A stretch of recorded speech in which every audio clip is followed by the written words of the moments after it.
Hi, my name is Justin Jones, and my co-host is David Dugan, What's up, guys? and we are the Unknown Life podcast. We talk about our entrepreneurial ventures, news about the luxurious lifestyle, and corporate finance and real estate. Today, we are going to be talking about the Gordon Murray T50s Niki Lauda, remote work and commercial real estate, tech stocks, and the Flying Fox super yacht. So let's start off with the Gordon Murray T50s Niki Lauda. It is $4 million. It's got a crazy V12 that redlines at 12,000 RPMs. It weighs 1,900 Jeez. pounds, and they limited the downforce at 3,300 pounds because that was just like the best thing for like consumer drivers. But its max is literally 4,200 pounds of downforce, and top speed is 200 and 210 miles an hour. David, what do you think about it? Um, well, first of all, this thing is so light. Uh, and there's not even a horsepower rating here. So I'm assuming the horsepower probably isn't insane. I Yeah, think it's just probably so light and aerodynamic, it just goes so quick. In fact, I mean, if it's 1,800 pounds, right? Well, it's closer to 1,900. yeah. So what I'm gonna do, we're actually gonna look up the Ratio. weight of a Miata. Oh Yeah. yeah. I mean, Miata weight. the I just want to see how much. downforce. Okay, so Miata is 2,300 to 2,400 pounds for the new 2020s, and you know those things are stupid light. Like a car does not really get too much smaller than that, It right? weighs less than a Miata. And this thing weighs 600 pounds, just about 600 pounds less than the Miata. And you got to figure this thing's. I mean, this thing's a pretty decent sized car. It looks like it's nothing too big. I Yeah. from the pictures. Now I can't really tell, but I think that's probably a little bigger than a Miata. Yeah. The Um, cart, like the monocoque, weighs 220 pounds. Geez, yeah, that's why. That I mean, there's no. If you do think about it, there's not really much of an interior. Your interior Yeah. is just some, switches, Yeah. and a F1 style steering wheel with. I mean, there's not much to it. Yeah. Like it's a cool car, Yeah. but there's not much to the interior. So like this is Well, really just. It looks like it's it's a just something track if you only want to go car. fast and you want something that looks cool. Yep. I mean, it doesn't look like your everyday. Obviously, not a lot of people are going to have these, especially with the price range. I think But it's, I think they're making like 100 maybe, geez, okay, or like 50 to 100, I think. But like, also another part of how crazy this car is that because when Gordon Murray was in working for McLaren in F1 in like the 90s, yeah, he found this loophole um through like the regulations to that where he put a fan on the back of the car so that it like created more downforce through the car. But so he used that same technology, but for a different use in that the fan on this car, it rotates at 7,000 RPM and it drags the air under the rear diffuser that to rises actually create downforce. below it. Yeah. Now, I'm looking at something right now, and I'm not sure if this is true, but it's supposed to be the T50. Yeah, the T50's the road car, and then the T50S is the Okay, track the only car. T50S. Yeah, the 3 million plus track version. I guess they don't have a set price, but it must be closer to four. 725 horsepower, naturally aspirated, 3.9 liter. V12. This thing's a 3 point. You know what? That's crazy because you said it earlier, but it's just now registering in my mind that it's a 3.9 liter Yeah, when I saw that, V12. I was like, what the? Dude, that's the size of a six-cylinder engine. Like, What you is the know, liter? like What is a liter though? that's just the Size of it? basically it's the size. Like, yeah, so you got like dirt bikes, they do CCs, that's cubic something. Yeah. But this is like for cars like this, they do liters. Mhm. I'm pretty sure that's how it works. And liters Yeah. just the size of the engine in total. So like if you were to I guess, fill it all up with water, I guess you could say, it Yeah. would equal a certain amount of liters. Hmm. Um, so, like, if you think about it, the Hellcats, and those They're are like V8s making the same amount of horsepower. They're 6.2 3. liters, Yeah, six something like point two that. liter V8s, and the Mustangs are 5 liters, Yeah. 5.0s, and you gotta think that's a V8. This has got 4 more cylinders, and it's 1 to 2 liters less than some of those V8s. Like also the red line is 12,000 RPMs. I mean, that kind of makes sense though, because it's such a small motor. Yeah. It's not like I can't imagine the the pistons, like the cylinder heads and the holes and all that being big. Like Yeah. they've got to be pretty small and compact. So it seems to me like they're really just they've you got the high RPM, and that's where all that horsepower is really coming from. Yeah. It's just I'm really interested to see what it like a 0 to 60 time on something like this is. Yeah. Because I feel like this is going to compete with the Aston Martin Valkyrie and like the AMG one. Mhm. So it's going to be because I think they should be going out all the same years, like around the same years. So it's going to be interesting on. Same power to weight ratio as the second, as the same sec that as a car that came second at Le Mans last year. Mhm. Huh. Yeah. Anyways, I just I like the look of the front of the car, but I'm not too huge on the back because the way it sits, like I feel like the rear diffuser, if you look like near where the exhaust is, that just it doesn't look right down there to me. Yeah, it doesn't look the best, but it's more for a just track focus. Yeah, it's performance. It looks like a McLaren. Yeah, Personally, it just looks the well, front end it's looks like a McLaren to me. looks like looks like the F1, Yeah. but on those like the diffuser in the back, you see how big it is. Look at Mm-hmm. look up the Aston Martin Valkyrie. It looks insane. Like all these crazy aerodynamics that don't have to be like they don't have to follow any regulations from like LMP or F1, just are making these cars so crazy. My gosh, Yeah, it's beautiful. that's crazy. And if you like look through the back, you can just see the holes in it. Yeah, you can. I mean, dude, you could see to the front end of the car, like how big that. Oh man, that's crazy. The stuff, like the differences between a track car and your everyday daily driver, so huge. What they do. Hmm. Obviously, I mean, you're in a completely different price range, but still, just to Yeah, see the these cars are pretty difference between expensive. something that's track oriented, how But they're aerodynamic they are. because they're making a road version of the Aston Martin Valkyrie, and it's called the Valhalla. But I think it's like the same, just a little bit different, following like road regulations. But they're going to be having that, and then it's kind of just like all coming from the Ford GT. I feel like because with the Ford GT that came out like 2015, 2016, you can just see through to the Yeah. back of the car with the arrow, and like they're just creating Well, cars with crazy dynamics. the original Ford GT had like, I mean, it was a track based car, so like Yeah. that was the whole goal. Like it was to make a when they re-released it back in I think 2005. The whole goal was to make a track based car for the road with that same feel and say and and obviously I think from there it just kind of spread out and everybody else. I mean, the Ford GTs, it's appreciated in value. I don't know about the new ones, but I know the 2005 ones have. You know, they're obviously a pretty sought after car. People like them, and I can see how that just translated over to everybody else and other companies kind of producing their own track based Yeah.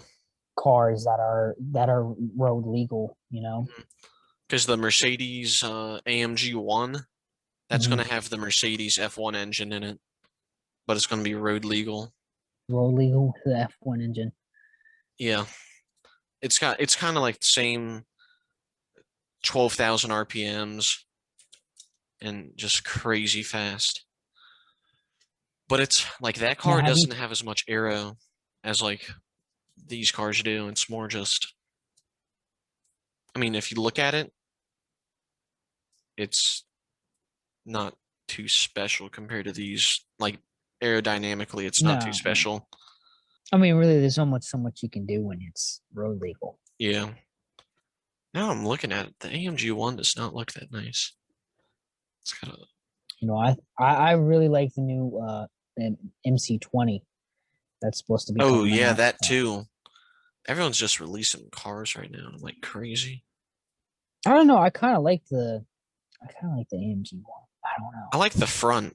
Yeah, I don't like the back that much, but with that weird fin. Yeah.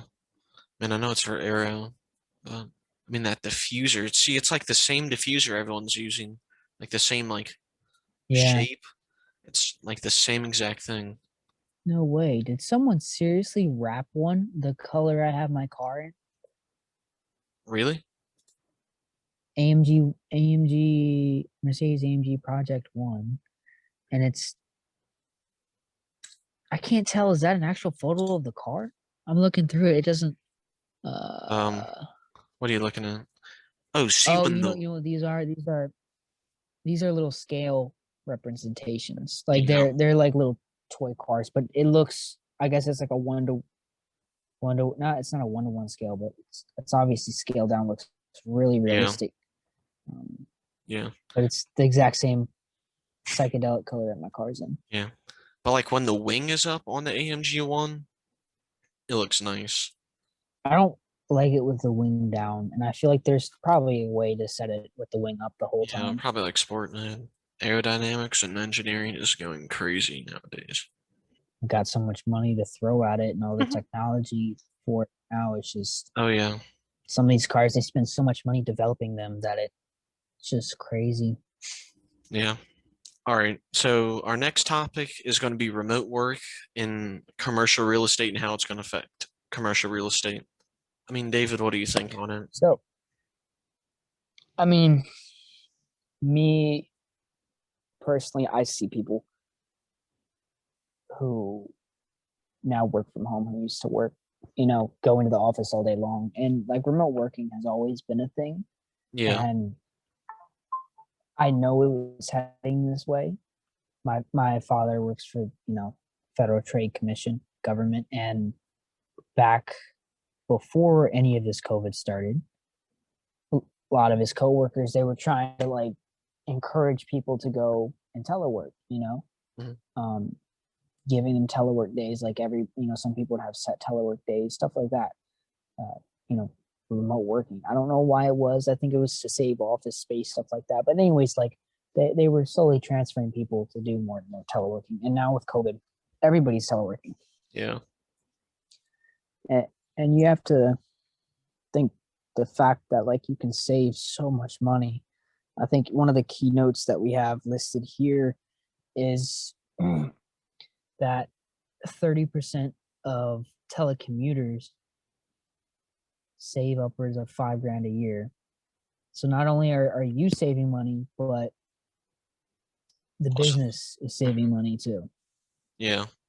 So it all around works out for everybody else. And I just see it I don't know how commercial real estate's going to handle that.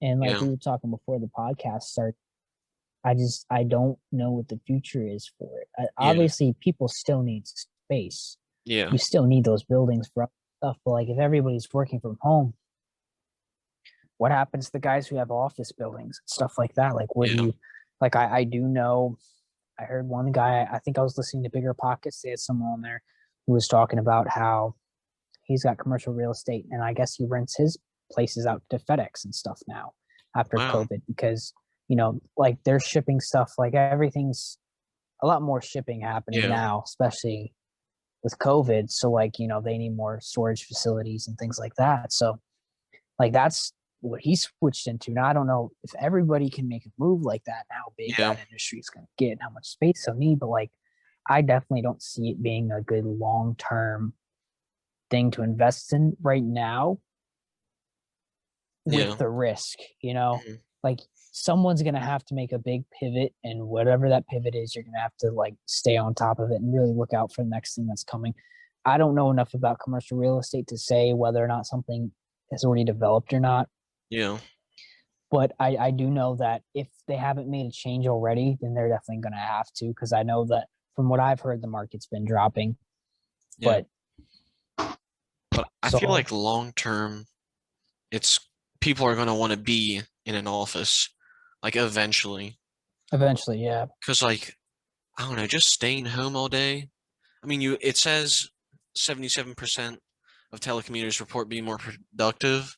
But like still, like you're just staying inside all day.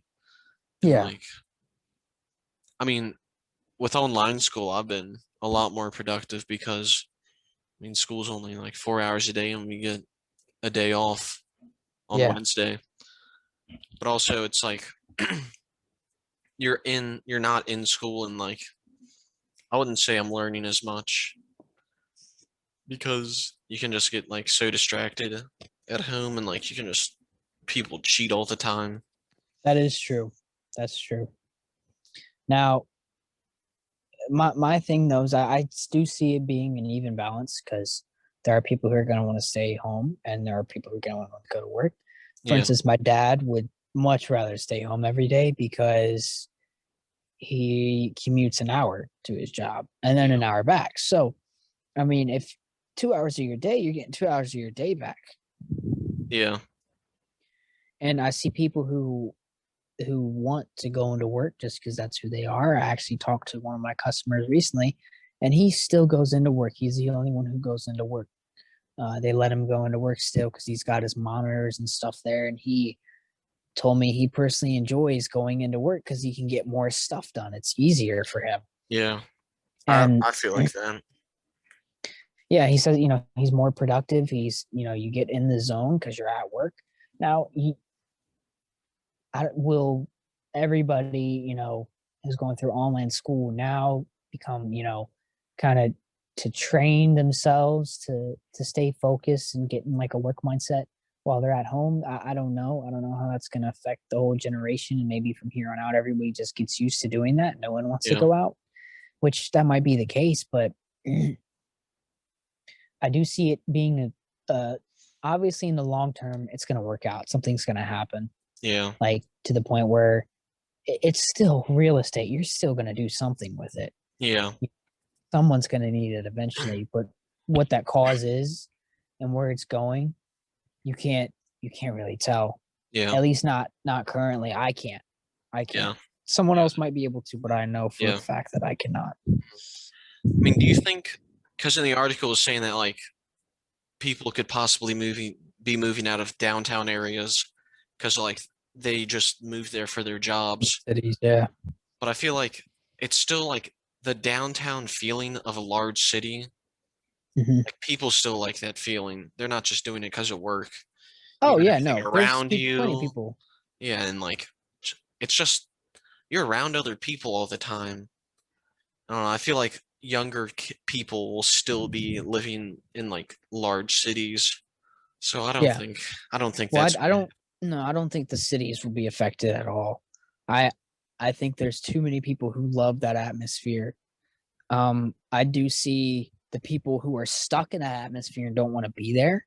Because in cities, let's be honest, everything's more expensive. Things cost yeah, more. Minimum wages higher. Like for instance, in DC, and, like it depends. It depends because some people love it and some people hate it, but they can't leave because they won't be able to make the same money somewhere else, yeah, or they're there just solely because of the job. And those people I can see leaving right away, because my dad he's been wanting to move.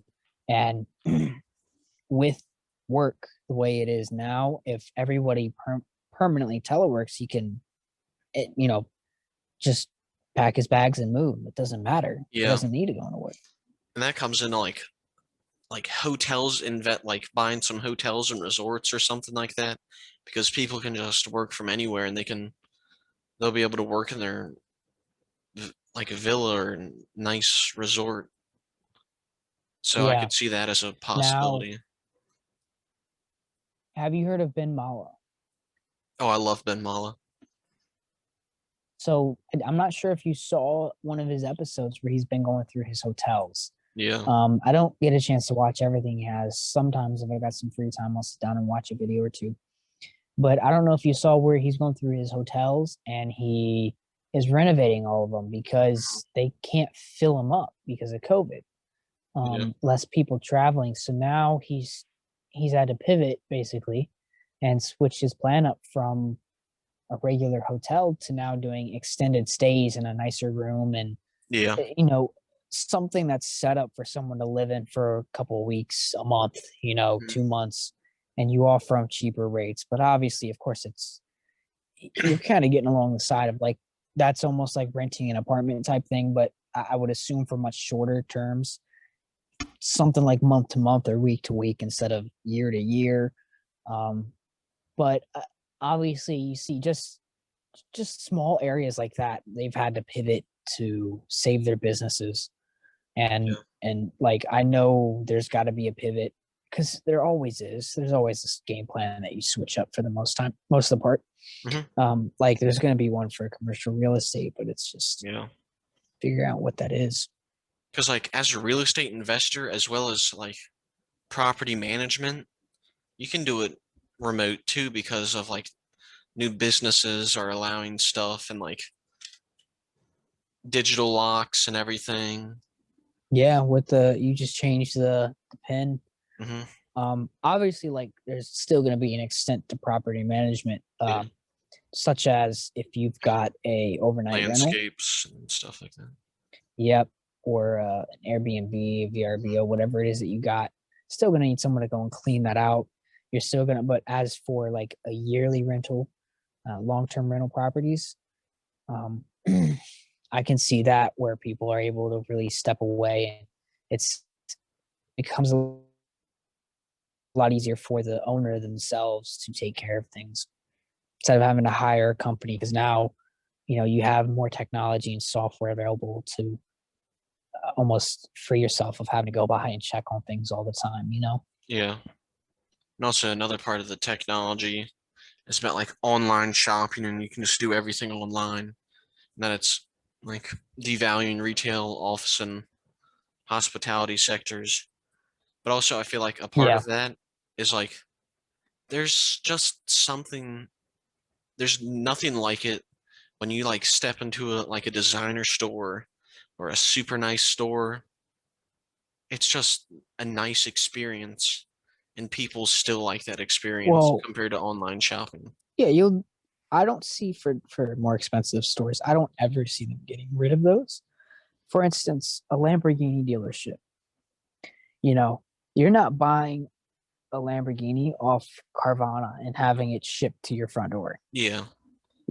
Like other people, well, I'm gonna go buy my new Civic off Carvana, and they're just gonna ship it to me.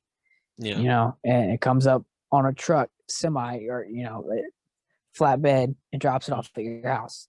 Like if you're spending money like that, you want to see it, you want to feel it, you want that Yeah. experience. You're Mhm. paying for the experience as well. Yeah. At least some people are. I feel like most people are when it comes to that much money. Mhm. Like they want to make you feel like you're rich Yeah.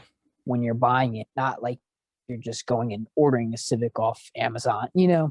So I don't ever see that like that's part of the whole name, Yeah. walking into a Chanel store, walking like that it Having just that doesn't. when you have someone just following you around and like you can like I was on Rodeo. I think we were in Dolce Gabbana. Mhm. You can just order some champagne while you're trying on your clothes. Yeah. Like nothing's going to beat that experience to people. But as for like lowers, like average stores, it might be a little bit downsided because when you're just going for like average, you don't expect a like an experience. You're just getting it because you need it. Or like Well, if you're buying needs. yeah. I mean, let's take this for example. Uh, what store does not offer online uh, pickup or in-store pickup, where basically you order it online, and you just show up to the front door and pick up your stuff? Like that is one step closer to all online. Like Yeah. why? the only thing is shipping it to your house. Yeah. Like they went from you drive to the store, you pick out your items, to now you drive to the store and then leave. And then, the next step is obviously you just sit at home, don't do anything. It just shows, I mean, Amazon Prime, what are they trying to do? Like the 1 day shipping with drones, stuff like that. Yeah. It's like same day. Like I think it's coming, but Because there was this one video that I was watching, and the like sponsor of the video, it was an online market, and you just ordered the food and they shipped it to your house. everything's online. That's what I Yeah. mean. I think COVID helped accelerate that too, Yeah. because now all stores really started doing the store pickup, because curbside pickup, that's what it's called. Because like this stuff was going to happen anyway, but like COVID just accelerated Set it. it up. Yeah. Mm-hmm. Not to mention, like, doesn't like even Chick-fil-A does delivery now, right? Chick-fil-A does delivery now? I thought so. I They've know got they like got their little curbside delivery pickup. chick. Yeah, I think they do some sort of delivery. I don't know if that's just for catering, but like I think it depends on where you're at, because Yeah. I've seen little tiny cars that Vans. they've got. Yeah, they're real small. Yeah. Um,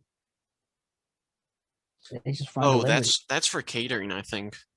Oh, really? Okay. So I know Yeah. some areas they're like stupid busy. They're Yeah. always running back and forth, but I wasn't sure if that was delivery, but still, Yeah. Uber Eats is already filling that gap. It's And all people all don't want to those leave. food delivery places. Hmm. All right. So our next thing is like in the past week, tech stocks have been the whole stock market has been going crazy, like especially tech stocks and EV stocks. And so Tesla, it's been at around 850, 900, and it finished below 600 this past week. That's the first time since December 4th. And like the reason tech stocks are going down is because they're valued for like future cash flow and just long-term growth stocks. And also that just like the crazy what COVID has done with like the interest rates and the amount of money that's being printed, like It's JPow, inflation. yeah, and inflation. They're worried about inflation because that'll decrease the cash flow and all the money they make. And also, Tesla's been having some problems lately. You seen that, David? No, I haven't. What's that about? I saw they had to recall like 135,000 vehicles. I think it was Model 3s because of for dashboard problems. I mean, I'm not sure if that was really what it was, but that's what they said. I mean, it does not surprise me, because I know how poorly built the exterior, and like Tesla's it's a technology car, Yeah, really. It's yeah, self-driving. The paint on them is not good. The panel gaps is terrible. The seals melt in the sun. It's not really a automotive company. They're a tech company, and that's okay. There's nothing yeah. wrong with that. No, People love that, and that is perfectly fine. There's plenty of people who are not buying a car to have perfect panel gaps, perfect paint. yeah, There are plenty of people who could care less about that. They love the technology side, and something like that just does not surprise me with the quality of the other stuff that's in the car. To have something go wrong with the dash. Do you know exactly what went wrong? I think it just that it wasn't responding or something like that. But also, apparently, like the chips in the cars have been running Hmm. low, and Elon's trying to figure out if they could be mining their own lithium and like make their own batteries and Yeah, chips. save money. And also, there's just like a Oh, ton of more cars in EV now. Like you got the so here we go. 135,000 recalls. Sorry, I didn't mean to cut no, you no, off. no, it's all good. Um, I'm looking at an article right now. Basically, it was recalling covering 158,000 vehicles. However, Tesla claims the vehicles built after March 2018 used upgraded processors that are not affected. The recall begins at the end of March, March 30th. So it seems like basically they had a fault that could cause severe federally mandated systems to stop working. Huh. So, okay. I thought this was more of the I didn't know this was the touchscreen. I thought it was the actual dash panel, like the plastic and stuff up there. I didn't I know realize the this was the dash. touchscreen. But Yeah, the touchscreen. My bad. oh, okay, okay. I thought this was like a quality issue. I didn't realize that this was an actual technology issue. Yeah. Now, I do. I understand how you're talking about the rise of electric vehicle competition, and obviously Tesla used to be the biggest name in the game, and now you have other people like Tesla was the only name in the game, Yeah. really. So many other companies coming up right now out of nowhere and just And just everyone, all existing car companies are just starting to make electric vehicles. exactly. Like I know I saw, I don't know if it was London or Great Britain, but like you can't drive a gas car past 2030. Like it's got to be all electric by 2030. So then like Bentley, Seriously. yeah, so Bentley's making all their cars electric like by 2025, and then like just all the car companies are going to be transferring over to electric. And then you got It's then kind of like, sad. it's super sad. It's like, let me pay a fee, please, so I can drive a gas car.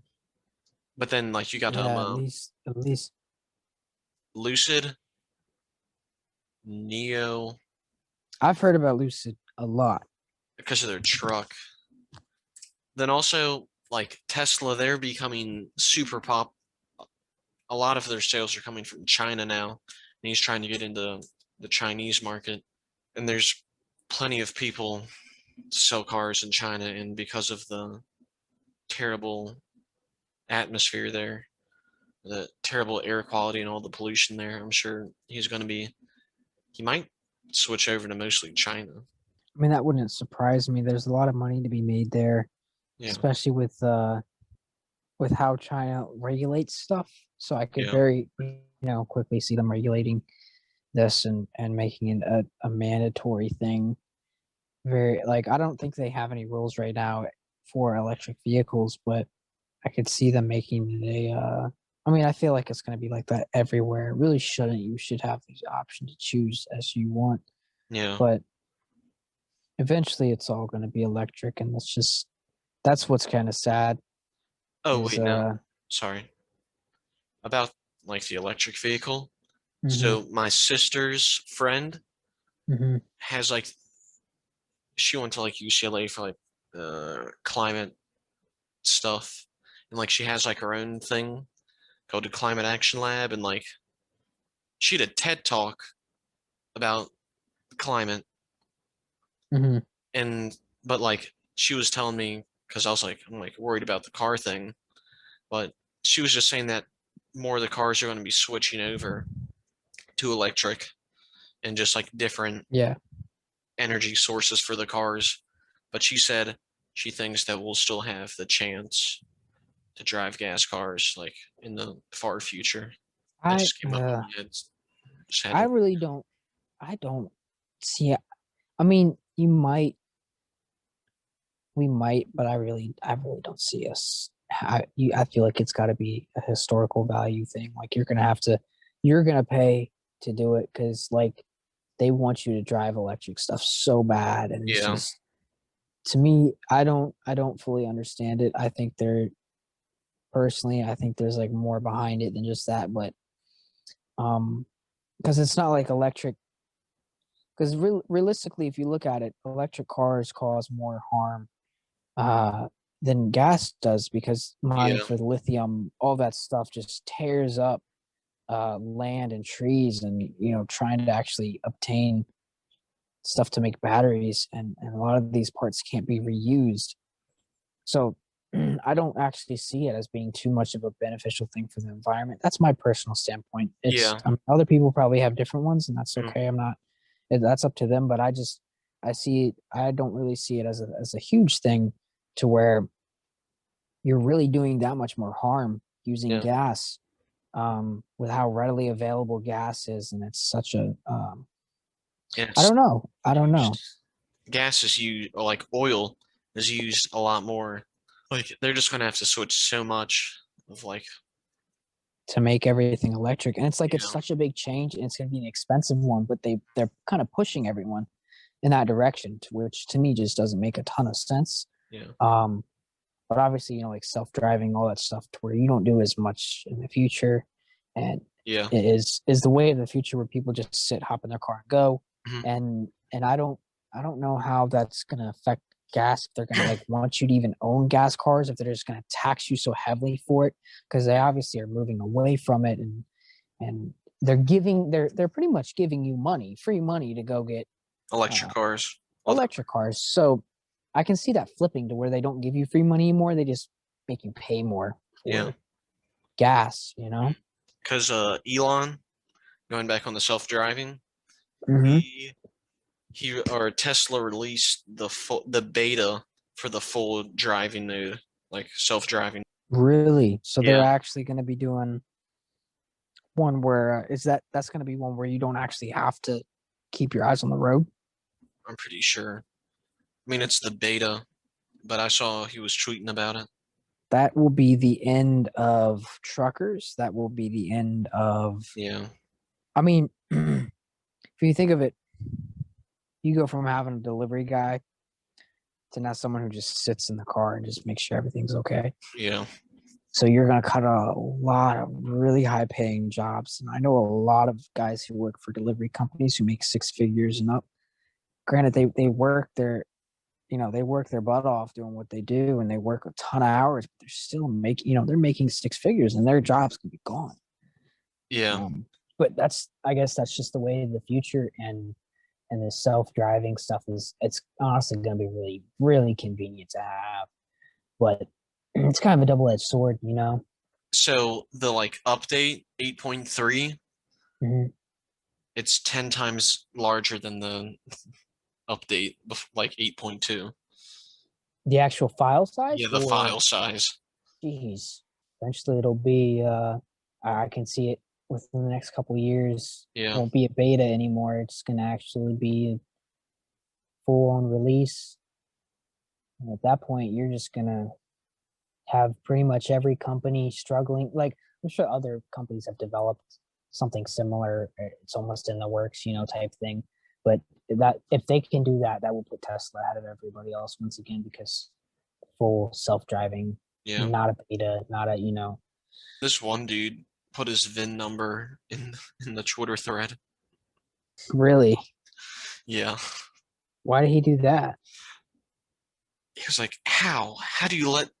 He said, let me know if you want the update." It's like, how do we let you know? And then he put his VIN VIN number. number. And then meet Kevin, apparently he has the FSD chip already. The FSC, full self-driving. Yeah, So that stands for. pretty sure. How does he already have it? Did he? Because he's meet Yeah, full Kevin. self-driving beta testers. Well, yeah, of course. I mean, he makes $1 million a month, or at least seven figures Yeah, a month doing YouTube. it's crazy. 10 times increase soon. Yeah. Yeah. I wonder how you get on that beta. He said, let Elon know. Gotta let him, Hmm. let him know somehow. And he just All right. add a special button, download beta service selection section Yeah. in the car display. Talking about gas, we're going to talk about the largest charter yacht in the world, This thing's huge. and it's 446 feet long. So you can go on a cruise on this, I'm guessing. Pretty much. But I mean, do they let you book cruises through their website? It's a charter. Like, I guess that's what I'm asking. Yeah, wait It's one. a charter. Yeah. Okay, so this is the Flying Fox yacht. It's 446 feet. It is an insane yacht. I mean, Can we just, just like put this into comparison? A yeah. football field is 300 feet. This is 146 feet bigger than a football field. I just love it because it's so absurd. I It's mean, crazy. it can fit 25 guests. It's also got a 55-person Only crew. 25 guests. The crew's almost You have to it's two times bigger. Well, you have to think the rooms have to be huge because if this is Yeah. a 446-foot yacht and it Oh, only fits only takes 25 people. well, you gotta look into the amenities. So it's got 10 VIP staterooms. It's got a bunch of facilities. So a beach club, a beauty room, two helipads, a massage room, swimming platform, a tender garage for like jet skis and like the things that like that you go underwater with that you hold on to. Yeah, I know what Underwater you're talking about. lights, swimming. It's the swimming pool. It's a 12-meter swimming pool, but there's a thing that you can split in half, split Mhm. it in two, and like you can have one be salt water or like hot and cold, and then you can have the other one be something totally different. Yeah, So you can choose your own side of the pool. yeah. But then it's also got a beauty salon, a fireplace, a sauna, a spa, a sun deck, sun pads, cinema, steam room, deck jacuzzi, gym, and an elevator. And an elevator. Wouldn't be the flying fox without an elevator. I'm sitting here looking for at the website and to actually book a a charter as they call it or a vacation, you have to contact a broker. Oh yeah, Imperial Yachts in Yeah. Monaco. So you can not anyone can just obviously Oh so no. expensive. Not anyone can just sit here and seasonal charter rates. Look, Uh go to the winter is pictures. from 30. Yeah. Yeah. But winter is like 3.5 mil.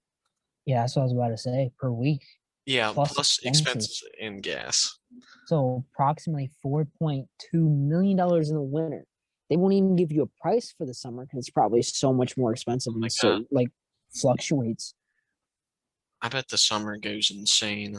But like also like it in summer season, it's like uh Croatia and Montenegro, but then in like what October through April, it's the Maldives and the Seychelles and like Philippines. I would rather have the Yeah. Maldives and the Seychelles than Croatia and Montenegro. I think it's just probably a personal preference. I think more people probably would prefer the other one just because it's obviously in the summer because if the rates are higher, then I'm assuming it's or maybe it's just because of further distance. Yeah. But I'm here looking at the amenities and entertainments, and one of the things they list, obviously, you got the helipad, Wi-Fi, video on demand, swimming pool, sauna, stuff like that. But they also list iPod docking. Huh? iPods aren't a yeah, iPod docking, like an iPod docking station, but iPods aren't a thing. Are they a thing? Oh wait. Look up the YouTube video on it. But it is just This thing's huge. yeah. But then like also the tenders. I forgot. You probably didn't even notice this. It's got a boat inside the boat. So that you get to Of like course it does. islands. And it's just Yeah. insane. Do they keep helicopters on the plane that you're free to like go in and No, I'm sure you would have to pay have a extra, helicopter. obviously, Yeah. or maybe bring your own? Yeah, bring your own heli. But no one knows who owns it. Because it rumored that Jefe Bezos was owning it or was buying it, but apparently he wasn't. Really? But Imperial Yachts doesn't own it? no, it's like a person that lets them broker it, or like that let it's chartered through Imperial Yachts. Like, So basically, somebody owns it and is like letting them. It's almost like owning a rental property and giving it yeah, to a company to rent it out. Okay, yeah. but with a boat, that's crazy. It's like it's just one of the best looking yachts, I feel like, for this size. Because I feel like when you get up to like, Most yachts don't look. yeah, like when you get up to like 450 feet, they just look ugly for some reason. I don't know why. Just like the Oh, they're height. just so big. It's Yeah, like but this looks good, I feel like. see the size of a helicopter pad. And Huge. then Like that ain't no like the mini boat, copter. Like it's a you could yeah. But then the boat's got the little thing you can just walk right off of it onto the beach. Yeah. I mean, the cruise got like scuba diver pros that teach you how to scuba dive and stuff like that. Then you got like uh hair salon people, like spa people. Uh, Dude, imagine if that's what you spent your like being able to just throw money away and just well not throw it away, but having the money to spend it on a nice vacation like that. Like that's something you don't forget. no, Like you never there's no, no way. If you did, then you got Alzheimer's or dementia, something like that, you know. Like you would have to literally have some sort of a mental disability to cause you to forget that. yeah. Like that's so out of this world crazy Hmm. that you would I mean, personally, I know it's gotta be insanely expensive, but I mean, it's obviously several million, but if you had that several million to spend, like I personally think it's worth it. Like Oh, I it's really so do worth think it. it's worth it. Like It's if you so can worth it. shell out the money, you it's that's an experience of a lifetime. Yeah. All right, guys, that is going to be the end of the podcast. Hope you have a good day. Peace.